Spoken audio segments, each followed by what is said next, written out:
Obviously, you're not a golfer. You want a tow? I can get you a tow. Believe me, there are ways, dude. You don't want to know about it, believe me. Yeah, but Walter. Hell, I can get you a tow by 3 o'clock this afternoon with nail polish. That rock really tied the room together, did it not? Yes, it did. I got tears in my eyes. The movie was so good. He loved Mitchell. So good. Mitchell. Oh, God, Mitchell. I can't stop thinking about laughing, crying. So many emotions. Hello, welcome to the show. Hello, YouTube. Hello, Carbondale. I hear the boomers are making it down the strip. They're almost to harbors. It's a long trip for these gangs. Is. I wonder how they deal with that weird intersection. Yeah, I know, for sure. You know, the one that's like got multiple options there. Yeah. If you're a gang, That's why the trip's been so long. That's why they can't get Trying to navigate. Weeks. I heard you can meet up with the boppers at Boobies. We've already played at Boobies at this point. No use advertising it. I got a little dirt in my whiskey. Uh-oh. It's in the future now, but in the past when this comes out. Yes, exactly. Time machines, baby. Do you think that records are time machines? I do. Sure.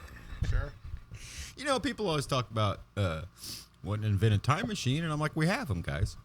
We've had them for like 100 years. They're records and they're videos. Those are time machines. Now, they are a compilation of time. It's not necessarily... But what is time? Well, that's exactly right. Because if it's not... Now, some things are like a live performance. That's 100% a time machine. Yeah.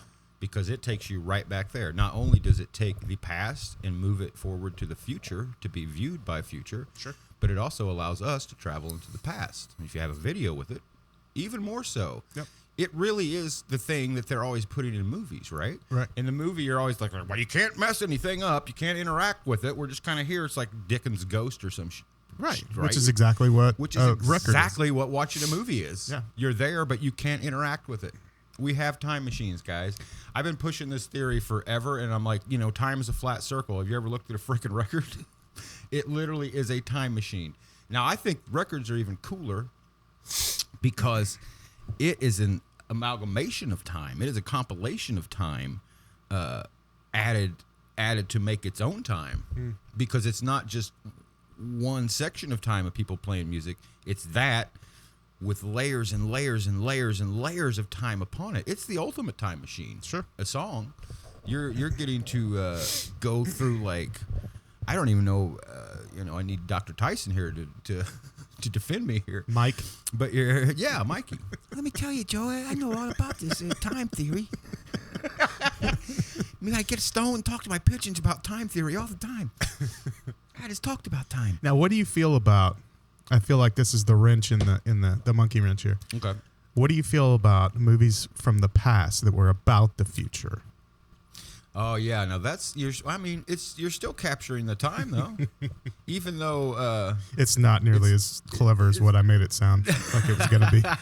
It's really stupid, dude. It's like the clip blew my mind. It's like man. the clip of the guys that were like, "We can't see air. Can fish see water?" And they're like, "Ah!" I'm like, it's kind of interesting, but not really, guys. You could do a little better than that. If you melt dry ice, can you swim without getting wet? Is the sky blue or is everything else simply not blue? Don't go fishing for compliments without bait. It's just going to turn into quips. Hey, my name is Joseph Eastwood Fresh. I'm America's foremost cowboy purveyor of outlaw country and blues, Satan's favorite son. I'm here to entertain. This is Jamie Koppel, America's favorite friend. We like to watch movies, TV shows, kind of anything really, and talk about them. Or we watch them and don't talk all about them. And today we watched a 1975 movie I did not know existed clearly shot on short 35s because there was a cigarette burn every 6 minutes. Normally, a reel of film's about 15 to 18 minutes, so you could expect a cigarette burn somewhere in that time. I think these were literal cigarettes. Like Mitchell was in there himself editing with these little cigars, like, you dropped ashes on the film again, Mitchell. He's like, yeah, that's right. Keep calling me Mitchell. All right, that's not how Mitchell talked. Mitchell just kind of talked like this. Mitchell did not have an interesting voice. No, he was about the only one in the movie. That's true. Everybody else in this movie has great voice. Yeah. I couldn't distinguish one from another, but I would just hear voices and just start laughing because like they were all basically everybody in their own way was saying something along the lines of like, "You better watch out, Mitchell. We don't like you nosing around here." Yeah, and Mitchell just was too dumb to. It was a lot like Freeze Bomb, I thought. Dude, it was the fact so Freeze Bomb. The characters were so wild and they weren't wild. They weren't wild. They just made sure to give them something. Yeah, they were all interesting. Because except for Mitchell. Except for Mitchell. He smoked. He shot people. Mitchell's a cop. He's trying to bust. I swear to God, I can't really describe this movie. I don't even know what happened. It's Mitchell's. What do they say? All the descriptions were the same. He's a hard-edged, hard-boiled, hard-boiled detective trying to bust a drug shipment. Yeah, there was an importer, exporter / smuggler. Yeah. There was there were some mafia ties. There was now Mitchell was played by Joe Don Baker. You might know him from things like Gas Pump Girls, Zapped. Yep. He's in a lot of his bigger works are. I want to say he's like in Last American Virgin, just like the dad or something. But he's Mitchell. I like the fact that Mitchell's just kind of a chubby slob. Yeah. You know, it was your 70s. They were like, let's get flawed characters in here to be the heroes. They're realistic characters. Realistic, yeah. Drives a realistic car.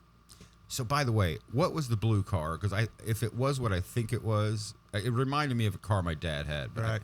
I never could tell if it was a Continental or a New Yorker. I thought it was a New Yorker. It was a New Yorker. No, I'm sorry. That was a Lincoln Continental. It was a Continental. Yes. New Yorkers and Continentals. There were two Continentals. There was like the New Yorker and Continental were very similar in shape. We had a 78 Chrysler New Yorker. Oh my God. 2-door. That's what we had, but it was 4. Yeah. It was baby blue, same exact color as the one in the movie. The headlights, like everything, I instantly was like, oh my God. Yeah. That's my dad's car. So I couldn't get over it. I was just like, I used to sleep in the back. Like there was enough space in the windshield. Yeah, me and my sister used to lay head to head. Yes, you could crawl across the back, and Yeah, I would get up in the. I don't even know what it was called. There was literally just a space behind the back windshield and the seat, and it was big enough. I think me and my cousin Steffi and I would literally just lay up there in the window. Yeah, just a bunch of wasted space. It was like 22 feet long. So our New Yorker was gray or silver with maroon. So the car, I don't know when the last time you saw the video for Karma Police was. It's been a minute. If you watch that video, that is the interior basically of our car. Like that is a New Yorker, and I'm guessing it's somewhere around 78 because it has almost the identical, if not the identical. I could still interior. I could see the radio, the huge console that came down in the front seat that was like this wide. Yeah, and I always had a silver flip up handle that was really small. I could really picture, once I started thinking about it, I could picture the speedometer and the shape of it, and it was odd. And then your gears were in the same shape below it. I just kept thinking about it. It's like, I can picture the push button radio, and it had the floor stomp button to change your radio. Man, I wish I still had it. We call it the boat. My dad used to pull a 32-foot camper with our Chrysler New York. People had to just be like, what in the hell? I bet that thing it probably had a V8 in it. Oh, yeah, it had a 351 Westland. Because, I was going to say, I bet that thing could move. I'm 98% sure that was the motor in it. That's pretty good recall there. Total recall. Back to Mitchell. The main bad guy in Mitchell, he's the dad. He's one of the dads from Nightmare on Elm Street. Was where I pinned him first. The short black-haired guy, the guy that buys the hooker for him. So part of the story is this: Mitchell comes home and there's just a lady there, right? Is this right, or is she come home when he's there? I don't know, but there's just a lady. Oh, he's there. He's there first, and there's a knock on the door. Oh, okay. I couldn't remember. He comes home a lot. And there's a lot of weird cuts to just him sleeping with his sex worker. If in parlance of our time, WDBX. Back then they called them whoas. It's real weird. He's like, "Who are you?" Yeah. It's Linda Evans, dude. And She's gorgeous. Is at one point, like, he asks her this after he says, "You want me to take off my clothes?" Yeah. And then he says, "Who are you?" I'm like, "Oh, Mitchell, you rascal." Mitchell, what are you up to? Linda Evans, I don't know how he puts it together. I don't remember, but she has been hired by Nightmare on Elm Street to keep him busy, I guess. To occupy him, to keep him happy. I think it's everybody knows he's a straight-laced cop. And now that guy, they didn't play it up as much as I thought they would. Yeah, but like now you're hanging out with a hoo-ah. Yeah, now you are having hoo-ah. Relations with a hoo-ah, and we have something on you that you're not gonna want to get out. And old so Mitchell, you're gonna have to cover up this.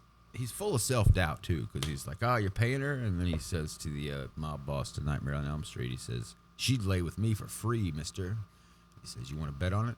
And then when he goes back to the woman, his confidence is all gone. He's like, "What, I'm gonna pay you? You want some more money?" I did do a top 5. Oh, beautiful. What we got? From 75. 1975. Disco's probably in play by then, right? It's going to be like Earth, Wind, and Fire, maybe? No, not in the top 5. This is the top 5 for the entirety of 1975. Oh, okay.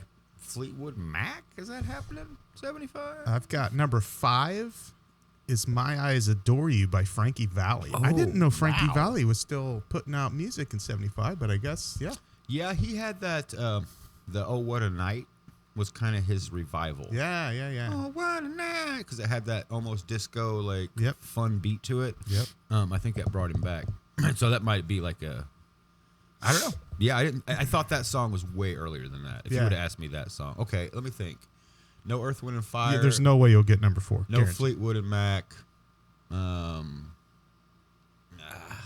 There's no, is it like the Eagles? No. 1975. All the, like, rock from the 60s should be died out by now. Jackson Brown. All right, give me one. All right. Maybe it'll trick me. Me.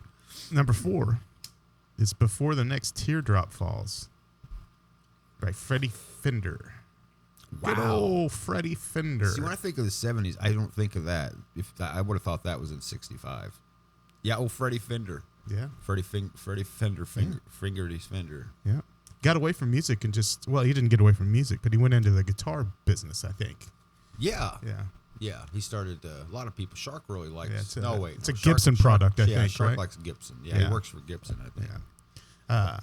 Elton John, number 3. I should have got Philadelphia, what the hell did I on? Freedom?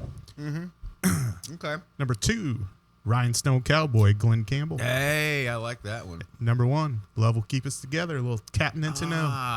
Dang. Antonio. I got none of those. I was thinking. I was shocked. I was like, that's not what I was expecting.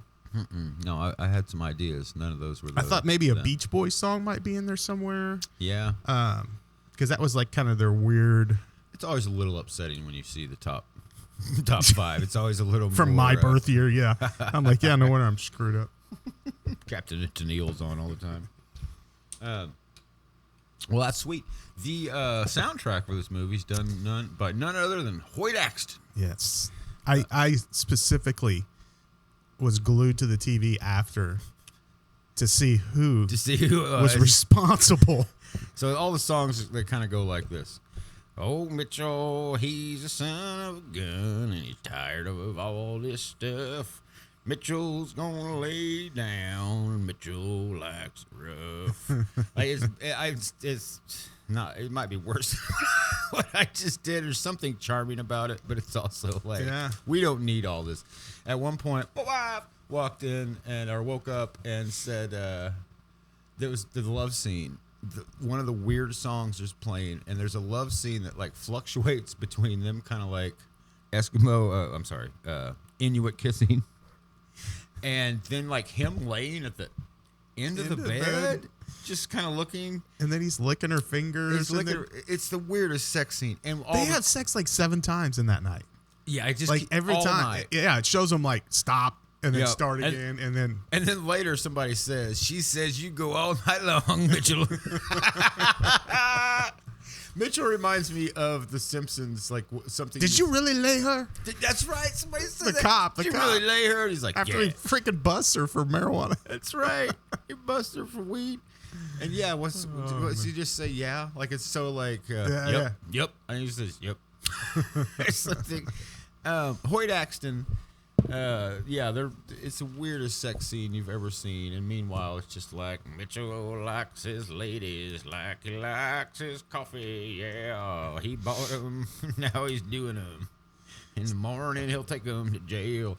It's like it's the weirdest thing. And my wife woke up and was like, what is this? Yeah. I was like, just go back to sleep. I can't explain it to you if I had to. Lacey started watching it. She was there for like 8 minutes. Mm-hmm. And she was like, I can't with this movie. And I was like, I know, I get it. Yeah, it's not for everybody. It's the type of movie that you and I love. Eat it up. If you were to play it for people, you would. I think I'd constantly be like, you just gotta give it. Just gotta give it a chance. I know it's slow. Just hold on. It's kind of like get better. I liken it to a Tool song. A little bit, yeah. It's not for everybody. Yep. There's good stuff in it. You have to wait. Maybe not all the songs great, but you have to wait. Yeah, there'll be good stuff happen. You just gotta hang out for a while. Yeah, it's gonna come at you in waves. And it might be that weird song. Yeah. Which, but I will say, even that was entertaining. Oh, absolutely. Because it made the movie. Because none of the other music in the movie. It was classic 70s. Yeah, classic 70s cop. Yes. Mitchell, get him. Yeah. Follow me. And except for just these random insertions I'm of out. This singer-songwriter country style. Well, Mitchell, he's been working hard and he can't clean up his car. That's what I think they couldn't decide musically if they wanted No, this is after Butch and Sundance, right? So they were like, we can just mix it up. We can be crazy. Yeah. We'll get our own writer. This is like Mitchell's. He's both of them. He's Butch and Sundance. It's so wild. At one point, Mitchell goes to talk. He's just talking to somebody, and the guy runs away, and Mitchell just shoots him in the back. Yeah. He's killing people. There's a helicopter scene in which Mitchell runs out of bullets. The other cop goes to try to shoot, gets shot instantly. Yeah, in the chest. Great shot. Shot into the chest, falls into the ocean. And Mitchell just goes, Mitchell looks at him, doesn't say anything, and says, "Get closer, I got a plan." It's like, Mitchell, the cop just died. This is your plan. You just got that guy killed. Killed. We don't even know if he's dead. That was my part. I was like, even if you get shot in the chest, he's in the ocean now in salty water. Right. There's going to be go. At least call for backup and say there's an officer down in the middle of the ocean. Right, Mitchell can't be bothered with details. His wife doesn't matter. Yeah, that's what I was thinking. It's like, are they even going to tell this guy's family? Hello? Hey, ma'am. They're dressed. Oh, no. What's going on? So, Larry, I'm sorry to inform you, Larry died. Oh, God. How? Well, nobody really told us. So he's in the ocean. That's all we know. What? He's been shot, definitely dead, we think, and floating in the ocean, real shark beta. Bleeding out in salty water. This reminds, and I hate to bring this up, and I hate to ruin the mood. Oh, no. But this reminds me of Trump's FBI, how they would function. There's no rhyme or reason to a lot of this stuff. No, it's boss, just really. what we want to do in this moment, and we're going to do it. And it doesn't matter if we break laws. It doesn't matter. I'm going to break into this guy's house where this crime scene is already at, and he obviously doesn't want us there. But I'm going to jump the fence, climb in, almost get shot by the guy, and then and I'm a cop. And I'm a cop. Yeah, that scene was great. He chases him out to his car. Yeah. Nightmare on Elm Street. And he does this thing. I knew this movie was going to be great instantly. The first scene. The credits are pretty awesome. The credits. Whoa! Speaking of credits. Hey-oh. Gosh, darn. That's better.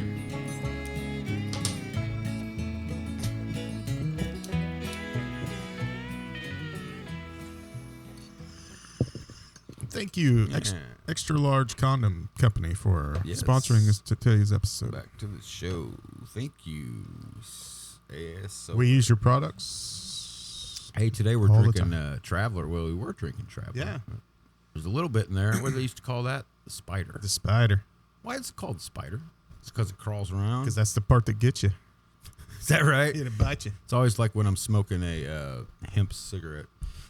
When I get to the bottom of it, I'm always like, man, that's the good stuff right here. I don't ever feel it till I get to this. It's where they put all the good stuff at the bottom. Anyway.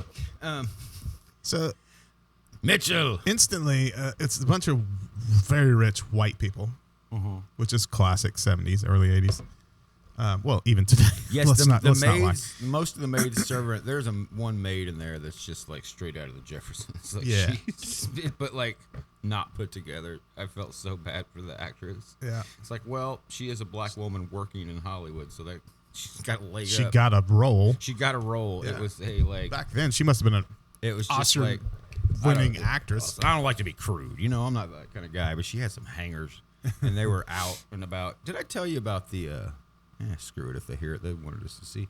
Did I tell you about the undisclosed place I played recently, where there was this couple that came in that were just insane.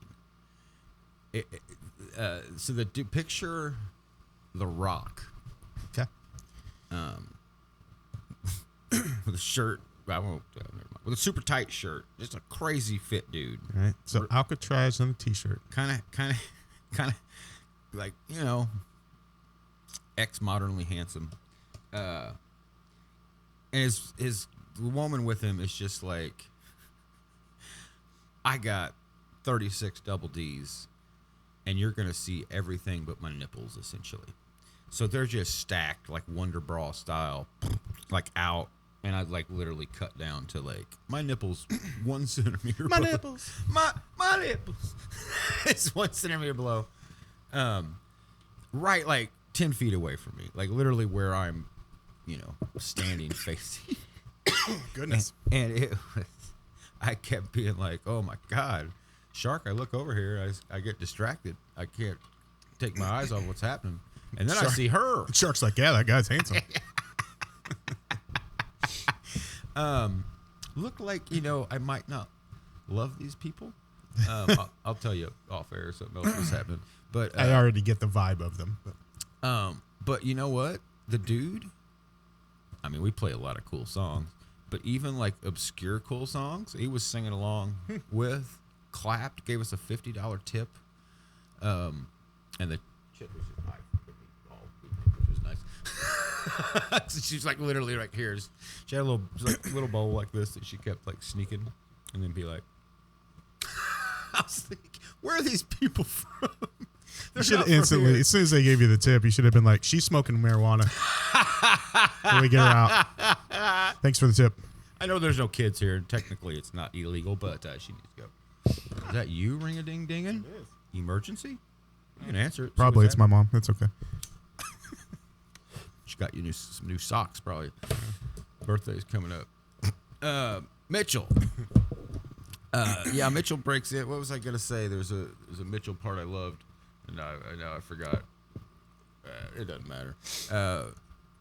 Mitchell's basically like double crossing these guys. Like everybody's double crossing. Everybody's double crossing everybody. But I don't like the fact that he's a bit of a fake rat. You know what I mean? Like, He's a traitor. Like he says he makes deals with people. Well, here's the deal. I guess you know what? He's a cop, so never that's makes a his deal. job to. I guess so. But Because he makes it clear he's not making deals with Cummings, which is the importer exporter. He's like, because that guy's like, look, I'll give you this guy.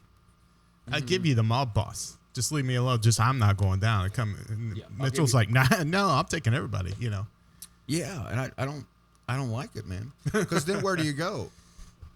Well, he's straight laced. You can't. I guess Mitchell. yeah, That's what the song's about. That's right. Mitchell, he's a straight-laced cop, and he always does the right thing.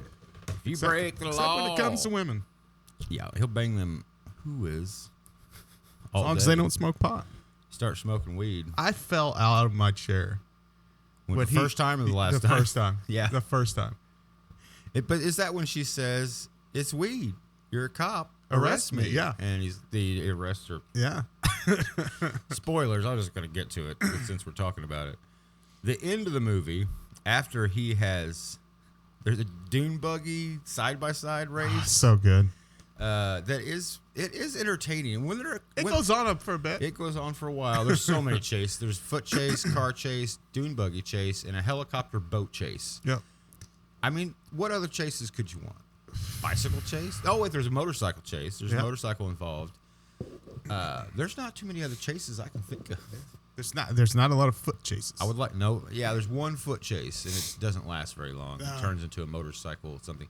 Now, the foot/dune buggy chase, that was actually effective. I was like, this sucks for him. Yeah. Like, how do you get away from two dune buggies trying to run you down in the desert? Yeah. There's not really a strategy. I was like, you can't keep your eyes on both of them.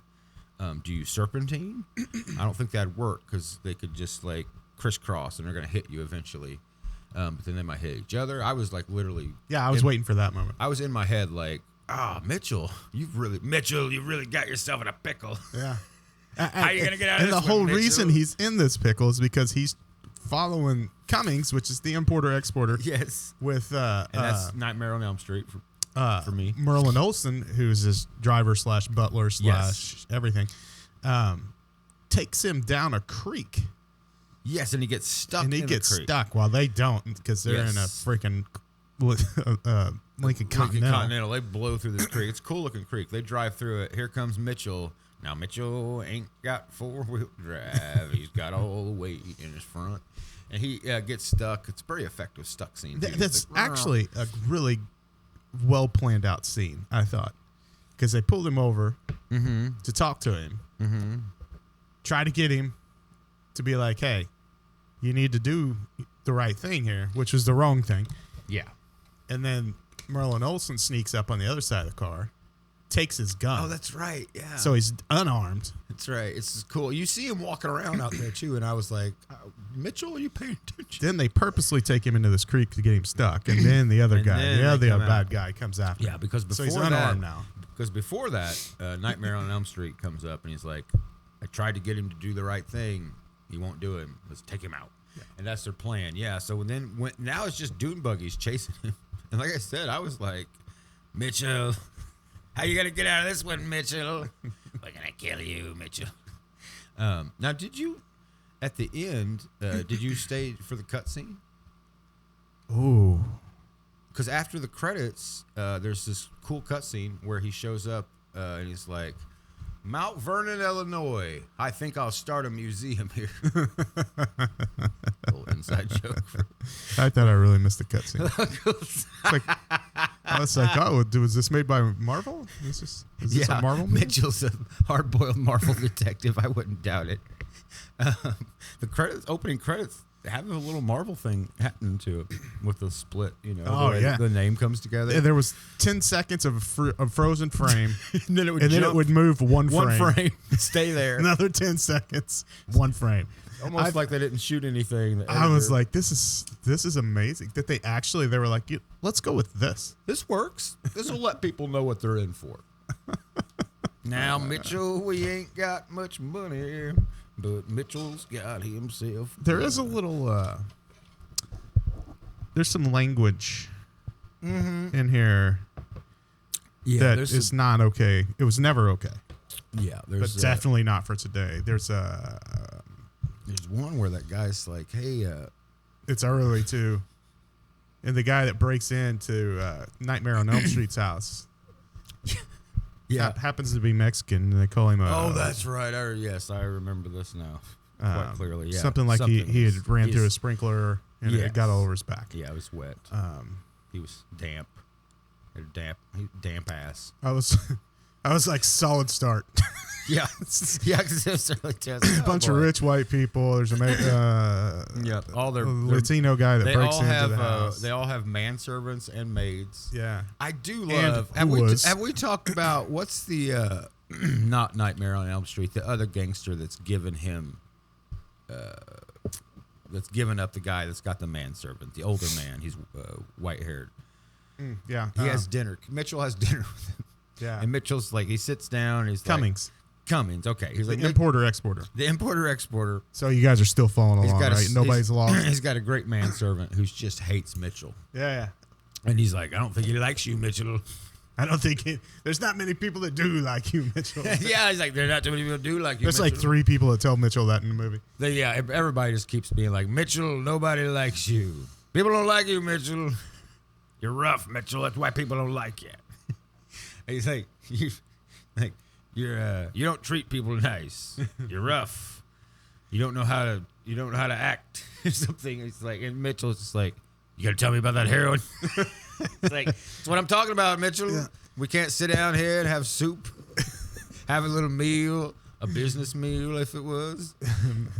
And he's like, do you like the soup? And then Mitchell's like, yeah, soup. And it looks like just broth. It's just broth. It's just or broth. like, yeah, it's nothing special. And then I love this interaction. We talked about it off camera where that guy's like, all right, hey, to his butler, bring me some more soup. It's like, there is no more soup. How do you like that? My own house, no soup. This is where I was like, they needed time to fill. Yeah. And we're just going to sit. He said something about getting a steak on, too. He's like, get them steaks. Yeah, how you preparing those steaks? Or how you cooking those steaks? Yeah. Uh-oh. It's like we lost. Oh, shit. We Shoot. lost. Crap. That's okay. You keep going. I'll see what's happening. Yeah. WDBX will not be able to see us now that the camera's cut out. You can break down that scene. But of course, it is the electricity, no? Electricity. Oh, man. Overall, I absolutely loved. I'm not going to break down that scene without you. I don't want you to miss. Okay. But I love Sorry it. about that. We had a little camera mishap over, and frickin' Kyle is nowhere to be. You think you're getting that credit, Kyle? You got another thing coming. Right. This is one of my favorite not to get away from that scene because we'll circle back. Oh, that's all right. One of my favorite little throwaway scenes in the movie is whenever the butler / limo driver / everything is standing outside, and Mitchell walks by him and stomps right on his foot and just keeps walking. Just keeps walking. Just steps right on his toe. I was like, that's great. I just loved it. Mitchell's such a prick, man. This is this is so nostalgic to me. This movie. Oh, absolutely. It's every movie rolled into one that I used to watch also in every 1981. And it's also every on a television Sunday show. afternoon. Yeah. Like, you know what I mean? This could have been a 2-part episode. Yeah, it's totally Savalas. Whatever. It's all those. It's great. Yeah, the only other part I wanted to touch on in that scene is the guy. I don't even know what he gives him. Does he make him a drink? Yeah, you got coffee. And the coffee's cold. It's cold. He's like, you're a lousy beeping butler. You know that? It's like, no, I'm not. Yes, I'm not you a are. lousy butler. Yes, you are a Yes, you lousy are. butler. And there's an argument for a solid 45 seconds At least. about whether or not between the guy and his employer about whether or not he's a lousy butler. Coffee's cold. There's no soup. Mitchell's just sitting there. He's like, well, I'm going to leave. So what about that heroin? So yes, Dune Buggy. At the end of the Dune Buggy chase, he tricks a guy. Brutal kill. The guy gets stuck. Mitchell, no gun. This guy's in a helmet. Mitchell grabs a big rock. Boulder. and just bashes the guy's like face, like what's exposed of your face in a helmet. That's Right. Mitchell just goes for it. It's pretty Like, brutal. He hits him like 3 times. And Nightmare on Elm Street's watching his manservant die, and he's like, "Oh no!" He waits till Mitchell gets in the other dune buggy, gets it unstuck Right. instantly, and then this next second dune buggy chase happens, and it's So great. So great. and it goes on for a while. And what I really liked about it, at the end of the day, Mitchell really didn't have much to do with that dude's death.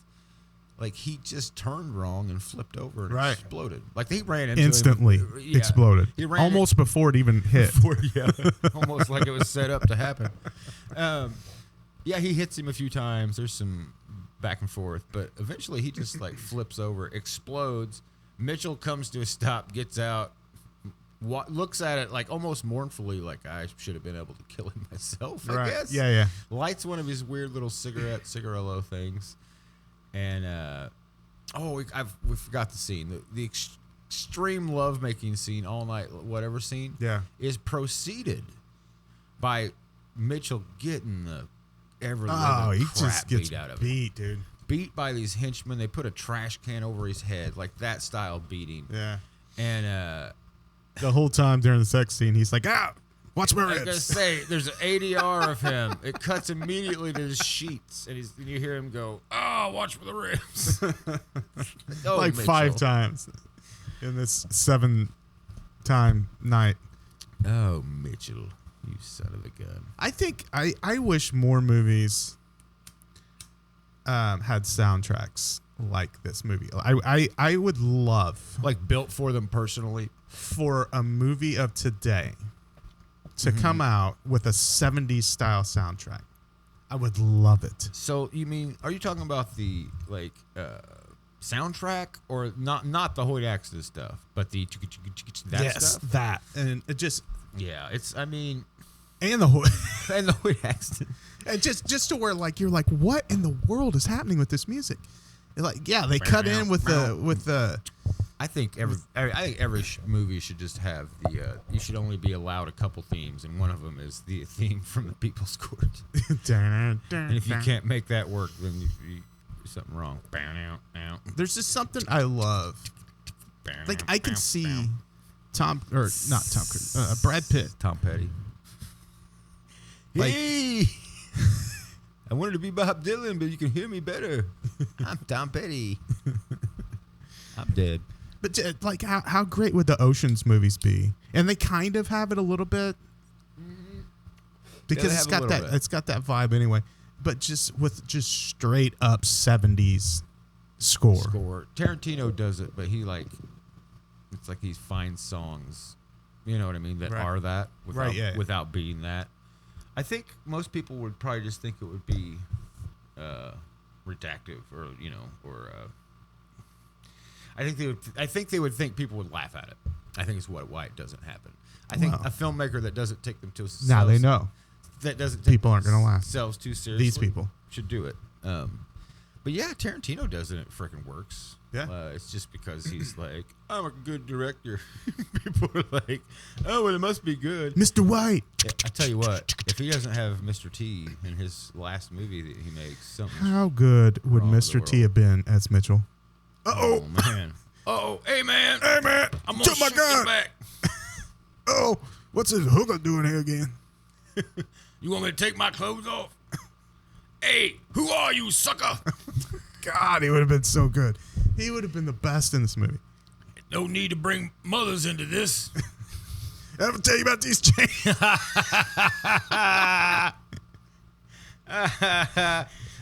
Cummings, you're a smuggler. My dad smuggled these. He was the original smuggler. You know he had The Eagles wrote a song about it called Smuggler's Blues. About my dad. You don't like the Eagles? We got a problem, fool. A lot of Eagles hate going around since the Big Lebowski. Take it Let me tell you something. to the limit. Eagles saved my life, sucker. Don Henley, my best friend. I own all the albums, even the bad ones in the 80s. I went to Hell Freeze Over twice. You know how long you got to wait for it to freeze over twice? About 4 years. They didn't play Desperado first time. I had to go the second time. Uh-oh. Hey, baby, I know I ain't been working a lot, but I need more Eagle money tickets. I need more money for Eagle tickets. You need to sell one of them change. Uh-oh. You're out. You get out of here. You know what my daddy did to get these things. I'm tired of hearing about your daddy. Woman, I pity the wife that don't be excited about my daddy chain story. What was the song, You'll Be a Woman Soon? What was up with that? Do you remember that? Neil, I almost Neil deGrasse I almost Tyson? said Neil Young. Girl, you'll be a woman soon. The Neil Diamond, my old pal. He used to call into the old show all the time. Yeah, it's kind of what Jordan. I don't know why. My brain went I sideways. can't do it. I can't do his voice. You'll be a woman soon. Soon. What's he insinuating? You'll need a man. That he's insinuating that when girls become women, they need men to do it. Obviously. I think he's wanting to, you know what I'm saying? It's so clear now. I should have known. He's wanting to sweep the hymen. Sweep the hymen, Johnny. As we discussed here before, which is gross. Your side note, just quick. Yeah, hopefully, no, this isn't someone's first episode they're watching. You'll have to go back a couple episodes to get the Sweep the Hymen reference. Side note, I played with, I forgot his name now. Doesn't matter, I guess now. Kalen? Kalen before the tragedy. Is that Paul's brother? Cato Nash? Doesn't sound right. It's a guy from Urge Overkill. He's the one. He redid the song for Pulp Fiction. Oh, okay. Yeah. And I played with him a few times. My old drummer Mark was his drummer. Musically, or no, we played some solitaire. He told me some new solitaire rules. I was did some jacking. Now can we do like something together? And he was like, "Yeah, sure. You like Old Mate?" That's not what it's.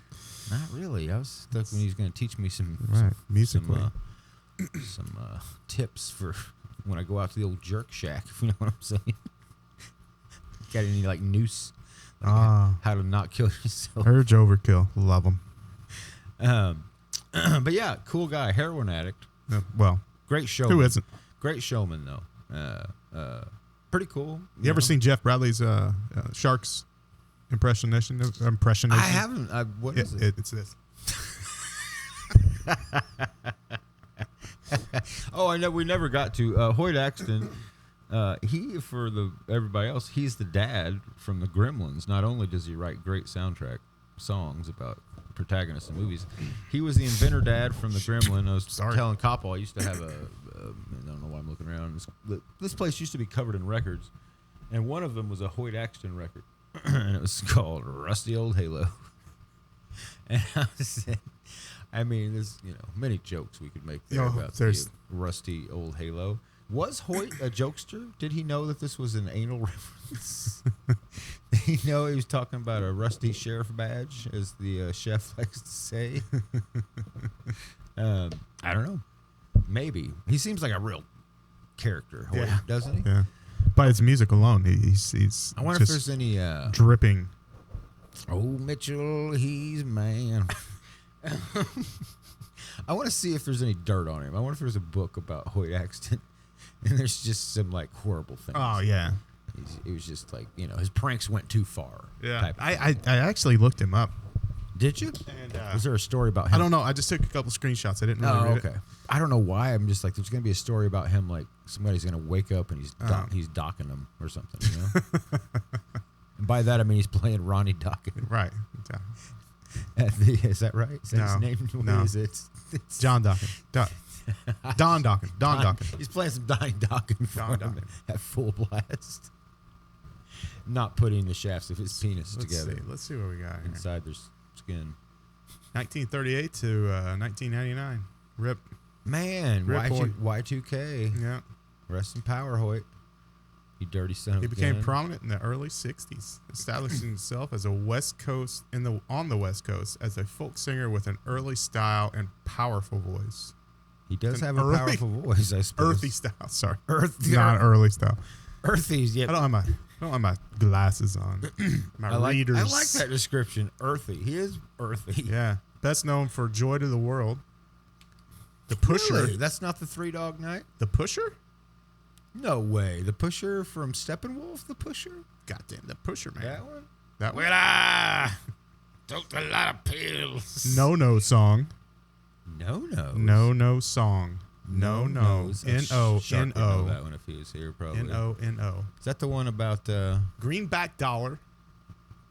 okay. Della and the Dealer. Never Been to Spain.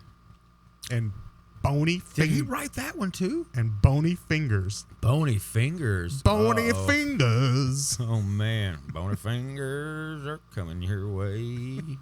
Hoyt Axton's here to play. Let's see. If one don't do it, two might. You know what? I took 2 screenshots. I scrolled down and took another one. I got I 3 only got to one of put them. where you take a beep. Oh, Bony Fingers. I guarantee you he was a hoot. I think he was too. That's why I really do want to find some dirt on Hoyt Axton. We should do a whole episode. I think Like a expose. Who was who Hoyt? was Hoyt Axton? I want to find pictures of Like him the putting his- least interesting person we've ever had in a movie on our show. Yeah, I'm hoping for there's pictures, Polaroids of him putting his Expose. genitals on somebody's Best friends with face. OJ, something like that. I want some crazy connection. L. Ron Hubbard was his neighbor, and he gave him some ideas. I want Hoyt to have some real staying power in the world. You know what I mean? But yeah, I don't know how that's. He was OJ and L. Ron Hubbard's mescaline dealer or something like. Just Yeah. something you're like, what? Yeah, well, it's What? like I was telling you from that documentary about True, that's Yacht true. I Rock, looked that up. about Christopher Cross. He was the biggest weed dealer in LA. He had so successful was he in selling weed that he funded the recording of many Yacht Rock classics. That would be wild. so much better song or a story if it was Christopher Reeves that was the dope dealer. Oh man, could you imagine Superman slinging that dope? Yes. He's already slinging out freedom and justice. If he'd been slinging out that dope simultaneously, Oh man, what happened to you? Oh man, this shit'll paralyze you, dude. It's so strong. Superman, man, he got them Krypton crystals in this man's gold. Krypton chronic. He grows it himself. You ever heard of hooked on phonics? This is Krypton Chronic. Krypton chronic, man. I ain't learned to read, but I'm high as shit. Hey, man. He couldn't refuse you. Hey man, I think I can fly off this building. Just Superman. Nope. Briefly. Man, this old kryptonite makes me invincible, fool. You remember back in the 80s whenever that was the big thing is That was the thing. don't You're do gonna- drugs. You're going to jump off a roof. or yeah, you'll think you can fly. You think you can fly and jump off a roof and kill yourself. There was lots. All true. So many times I I had was to like, stop. that's so stupid. You know what? No, it's real. It was so ingrained in my head that I had this fear that I was going to have to stop a friend at some point Yeah. from jumping off a roof. Yeah. Turns out it'd be me. I wouldn't have to stop me. But I'm on top of this building because of drugs. I think I said because of me. That's I'm getting ready to jump off this roof because of me. Don't do it. Nobody. I'm having the conversation with myself. Don't do it. I've got a mirror. Why not? I can make it. No, you can't. Is there a chance you're high on drugs right now? Because this is the scenario that was put forth in all. What's wrong with your times. eyes? What do you mean? What's wrong with my eyes? Why is my eyes dilated, man? I got the David Bowie forever. It's so eye. bright in here. Why are my eyes so dilated? I think I'm David Bowie, man. And or that chick. Who's the chick that has that too? There's an actress. Davina Bowie? Davina Bowie. It's a very striking actress. I can't think, but she has the same thing that Bowie has. Sorry, bad point. Bowie got struck in the eye so hard that it that's why he had the one super dilated eye at all times. Huh.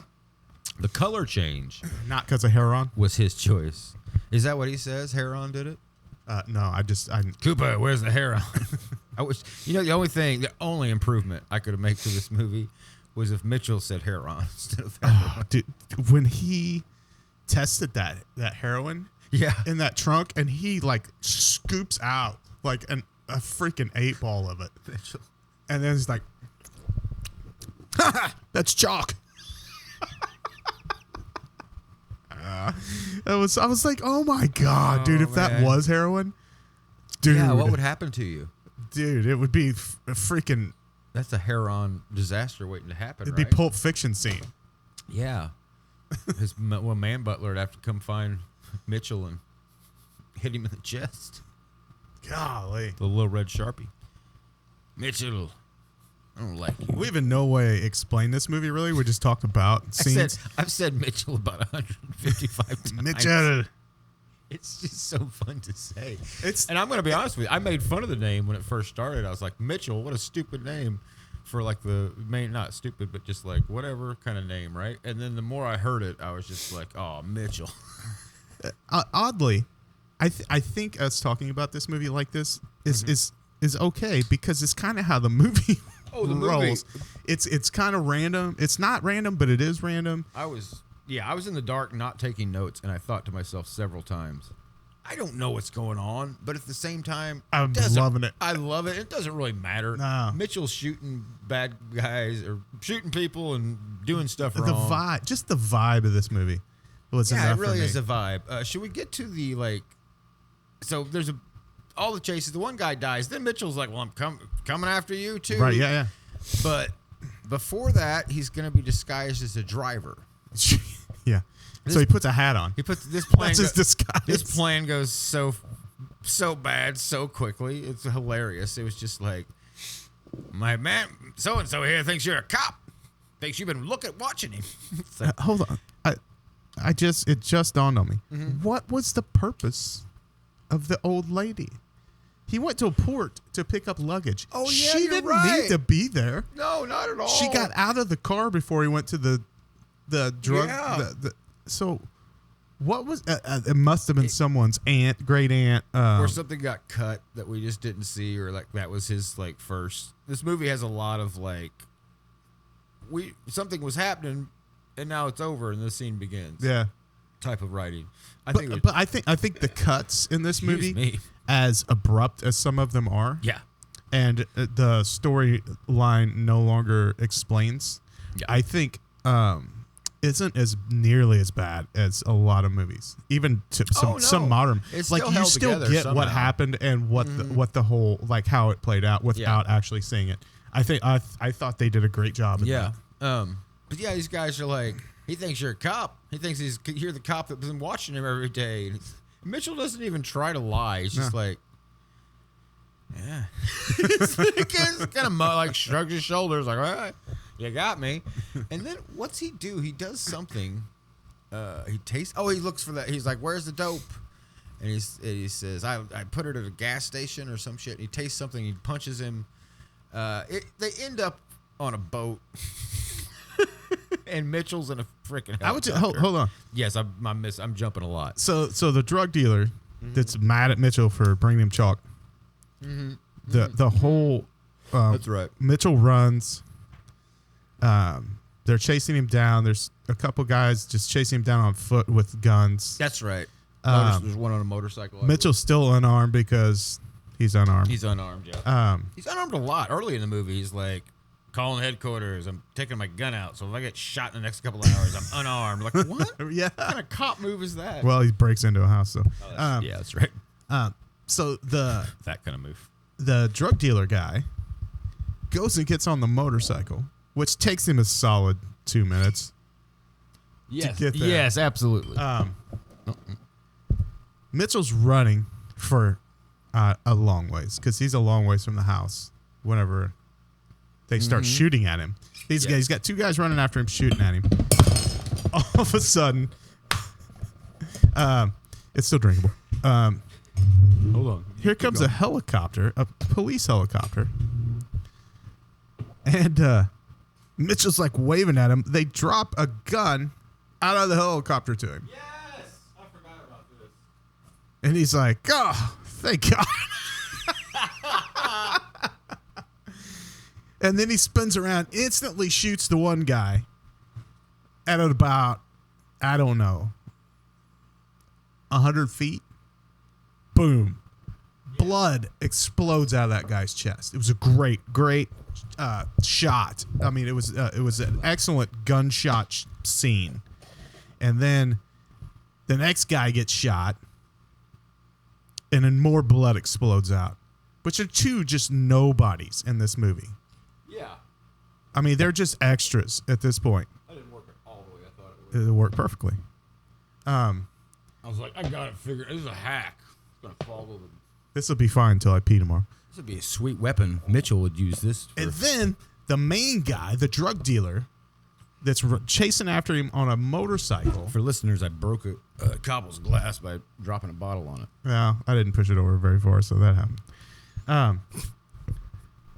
The main guy that's chasing him gets shot in the cheek, and it looks like an orange sticker.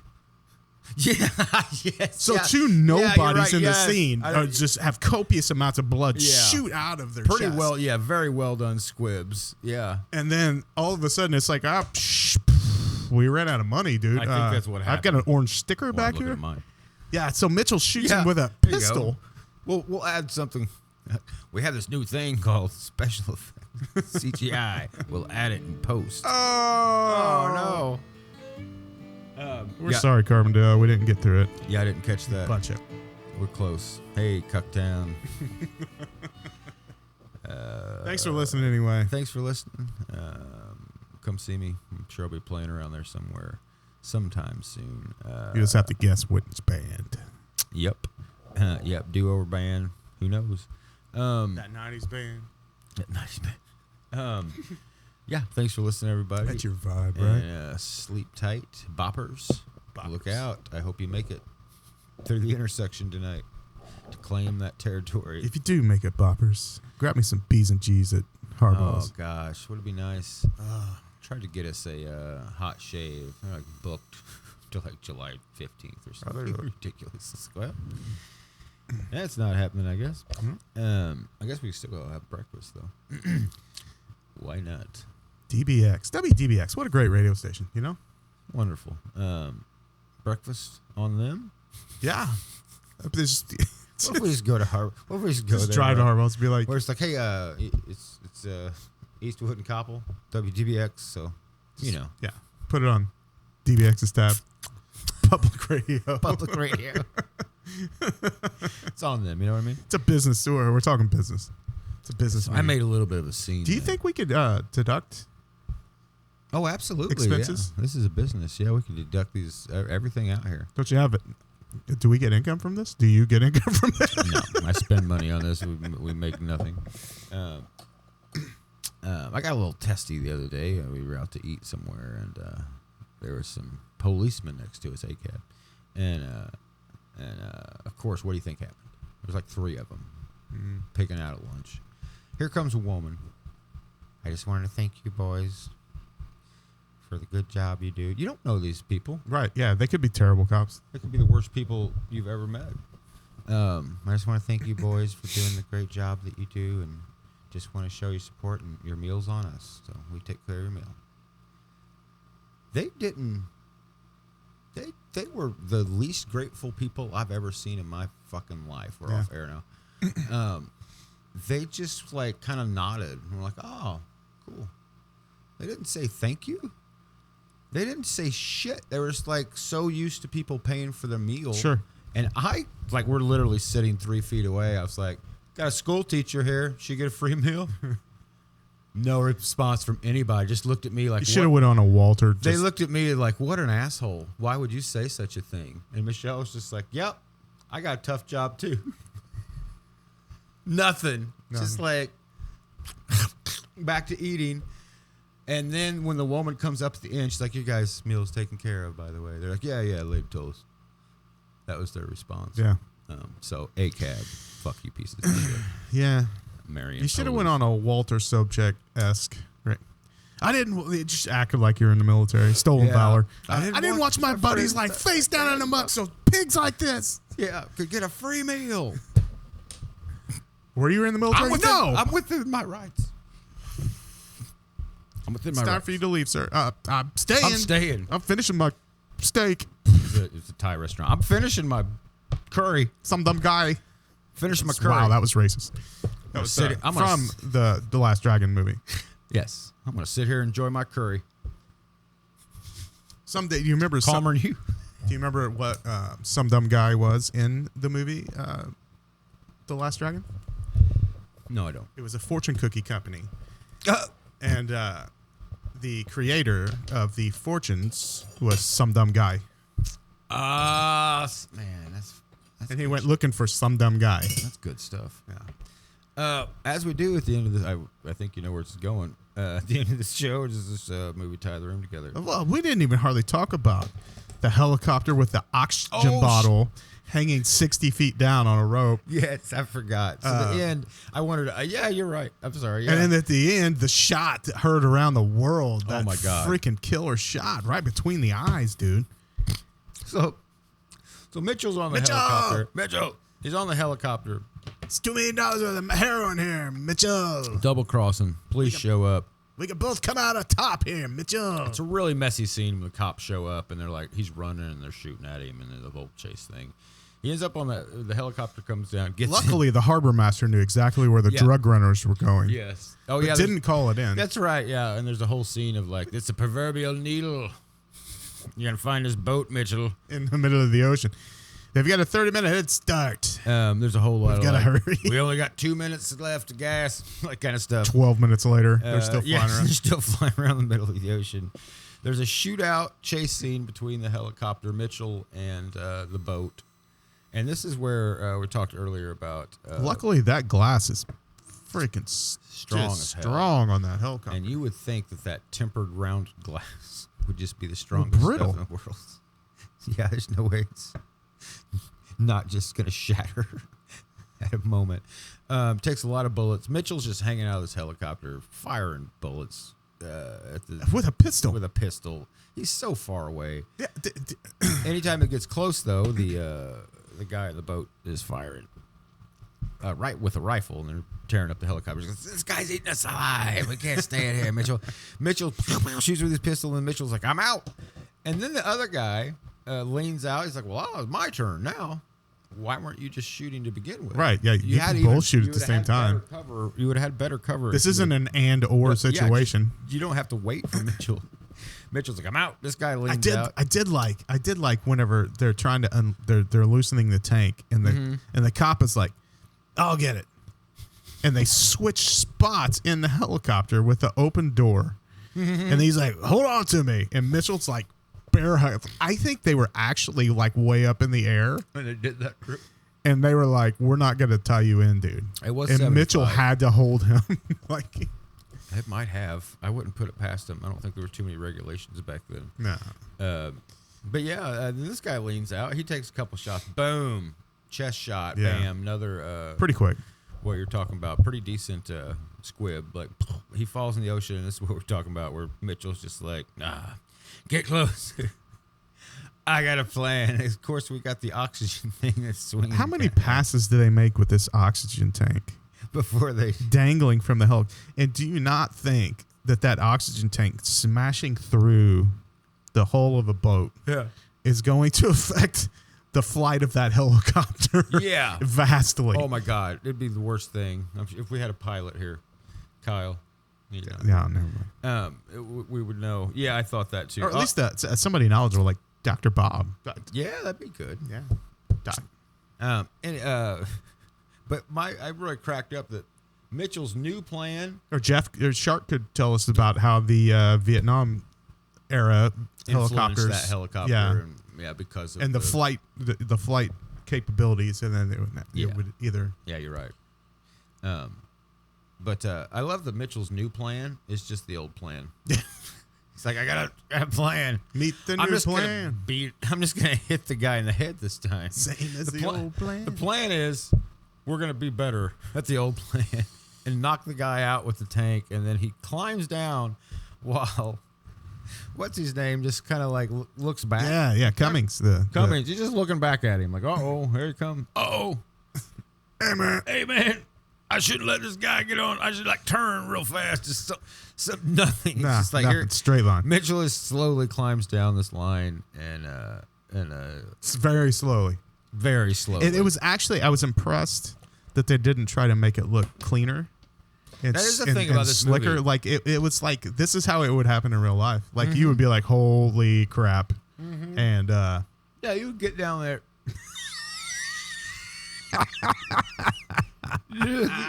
you would get down there and like, that should have been on camera.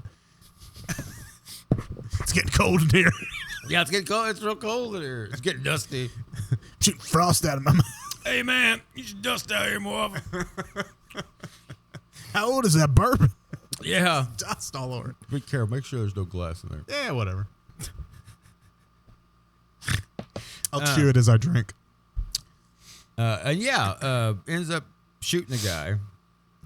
Right? Shoots him in the head. Yeah. Go after he's like, Mitchell, Yeah. be smart about this, Mitchell. I'm throwing my gun out. I'm throwing the heroin out. Yeah.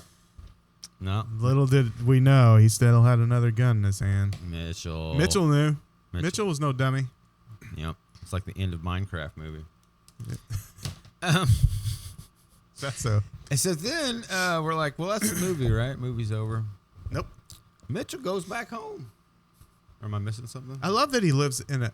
First of all, this got me a little bit. I'm sitting there and I'm watching this movie, right? And everybody is like, Mitchell, You sloppy son of a gun. You don't play by the rules, Mitchell. I've got $2 million worth of heroin here. I gave you $500,000. We could both walk out of this. Blah blah. Yeah. All the stuff that he goes through, all the times he risks his life, all the times he breaks the law trying to enforce the law, all of the just everything he goes through is for 1975. A cop salary wage. is 15 to 20 grand. I'm thinking Something like that, yeah. Maybe he's a detective, maybe 23. I'm like, dude. Yeah, take the deal, Mitchell. Take the deal, take the money, and then you're going to kill him, right? Which is not the cop way, He right? lives in a studio apartment. Yeah. But what I'm saying is Mitchell's already breaking the code of cop, right? Sure. He's killing the guy. Or enforcing the code of cop. However you he's view. broke the law so many times. Sure. But his code won't allow him to take money from him. Yeah, you're already doing who's. Like if you're already gonna kill the guy, like your mind's made up, you're gonna kill him at the end of the day. Take the money first and then kill him. Yeah, go on, take the money. You're and already run. doing something wrong, Mitchell. You're flawed, Mitchell. Plus, they're on the open ocean. There are no laws. Yeah, he could shoot. You're technically not even breaking the law. I just shoot down Maritime law. Shoot down that pilot. Yeah. Then we have 2 knocks. You remember Larry? Larry doesn't have a. This other guy doesn't have a family. It's his old roommate. No. How am I gonna pay rent? Oh, dude, what happened to Doug? Was that his name? Oh no, Bill. He was talking about getting an Atari next week, man. I was looking forward to that. Son of a gun, man. Had a job at the Tasty Freeze. I think I'll lose it. Put another ad in the paper for roommate. You know what, though? I might be able to, like, move up to his position in the Tasty Freeze. Maybe I can make a little scratchola, dude. You know what movie? I almost insist that we do Fast Times at Ridgemont High. That would be fun. It was on the other day, and I watched part of it, and I was like, I love this movie. My wife loves the movie, and like it was one of her repeat watch movies. And I love the movie, but at a certain point in my life, it became really sad to me, and I didn't watch it for a long time. Sure. Still haven't watched it since then. Yeah. But I think I'd be fine to watch it now. Maybe we could do like an episode, like a back-to-back feature of maybe Fast Times at Ridgemont High and Better Off Dead or something like that. Mm-hmm. Those are both 2 of my wife's favorite movies. I love those movies. Yeah, that'd be a good time. Anything about struggling teens and yeah. Have you ever seen the Shia LaBeouf? You ever seen when they did the table read recently? I think it was during COVID. It was like Brad Pitt, a bunch of the celebrities did a table read of Fast Times. And it was like like I said, I think it was a charity thing or something. And Shia LaBeouf was Spicoli in a couple parts.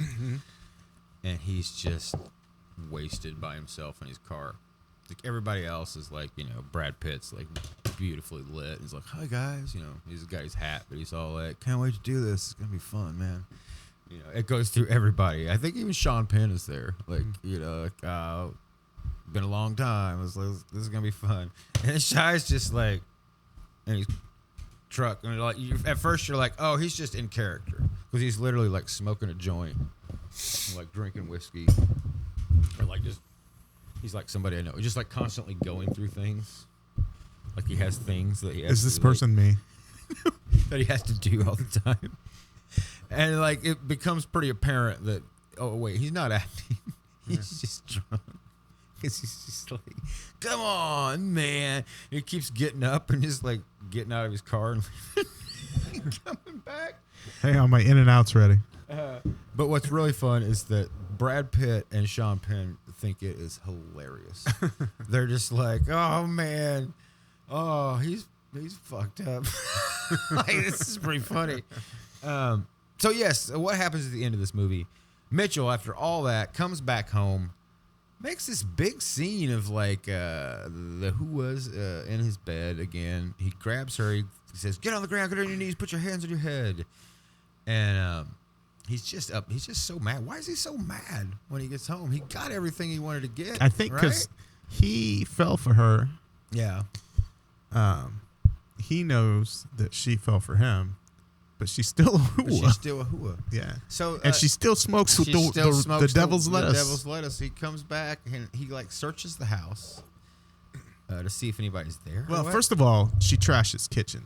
Oh, that's right. She trashes kitchen. Let's go back into the movie for a minute. That's right. Let's go back into the movie. Back here. Whenever the first time when he's like, go make me some coffee after the 7-time night. Mm-hmm.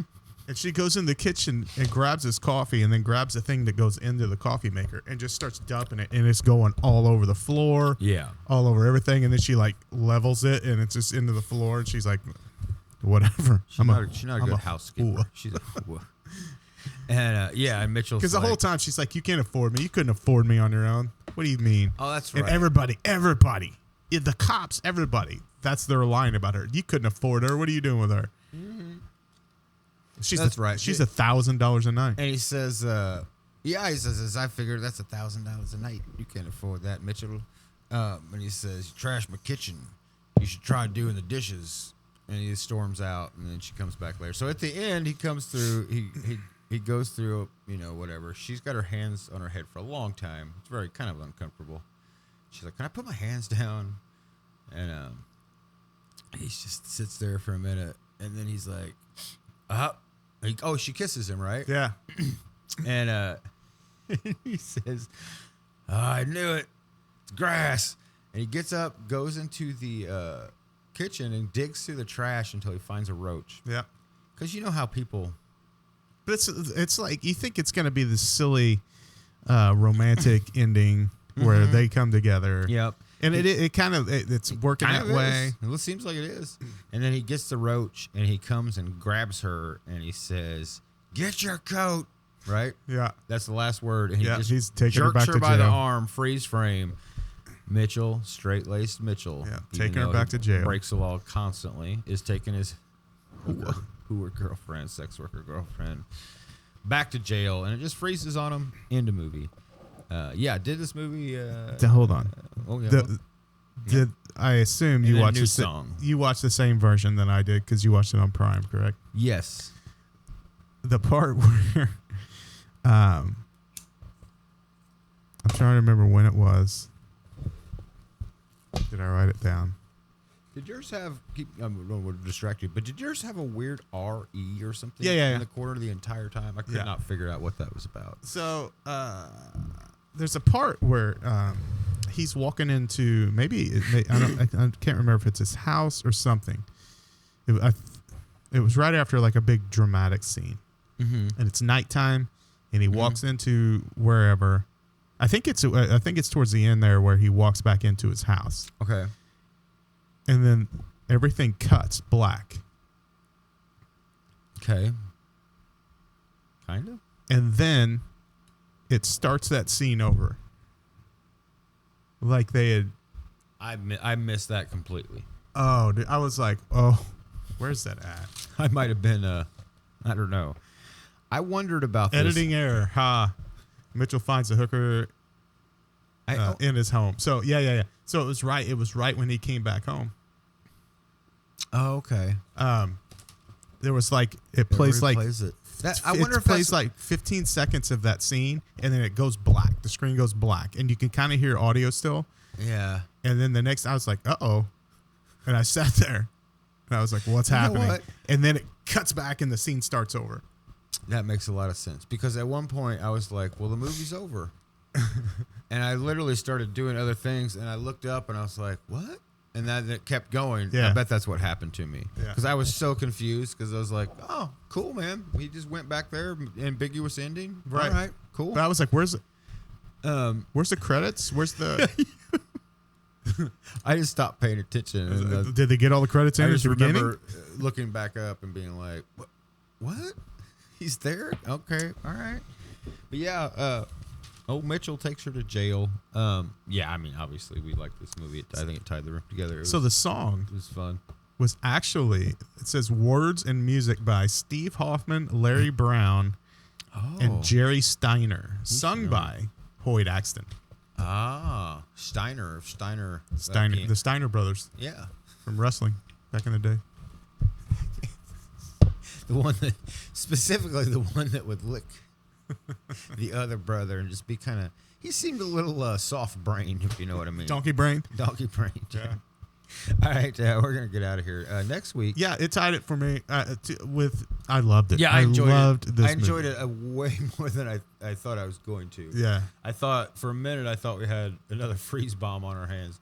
But we did. It was just a much more interesting freeze bomb. Not that freeze bomb was bad, because I love freeze bomb too. I like freeze bomb. But for the absolute absurdity of the editing and the chase acting. scenes and stuff work in this movie far better than And there was no Camaro the freeze bomb. without a spoiler. I'm just remembering Like freeze bomb. when freeze bomb has to get to the top of a mountain, and then when they get up there, it's It's just just a plateau.